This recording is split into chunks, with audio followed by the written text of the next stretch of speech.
এই যে এখন রাত 12টা 6 বাজে। আজকে আমার বউ মানে সহধর্মিণী জয়তীর জন্মদিন, তাই এই ছোট্ট একটা জয়তীর জন্য রাত্রিবেলা কেক কাটবে একটুখানি। আর এই ডেয়ারি মিল্ক শিকটা খুব ছোট্ট উপহার। ভালো থেকো, সুস্থ থেকো সারা জীবন। আর 10টা বছর যেভাবে কাটিয়ে দিয়েছি ঝগড়াঝাটি করে, বাকি জীবনটাও আমার শেষ জীবন পর্যন্ত তুমি আমাকে এইভাবেই কাটিয়ে দিও, মানে বেশি বেশি করে ঝগড়া করে। ভালো থেকো, সুস্থ থেকো। এবার কেকটা কাটো, কেকটা কাটো, কেকটা কাটো দেখি। Happy birthday to you, happy birthday dear Jayati, happy birthday to you. ভালো থেকো, সুস্থ থেকো সারা জীবন।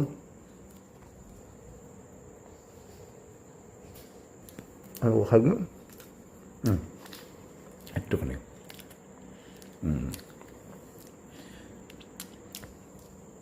বন্ধুরা, ভালো থেকো তোমরা, ভালো করে ঘুমিয়ে পড়ো। রাত্রি অনেক রাত হয়েছে, আর যারা যারা ঘুমাওনি তাড়াতাড়ি ঘুমিয়ে পড়ো। Good night.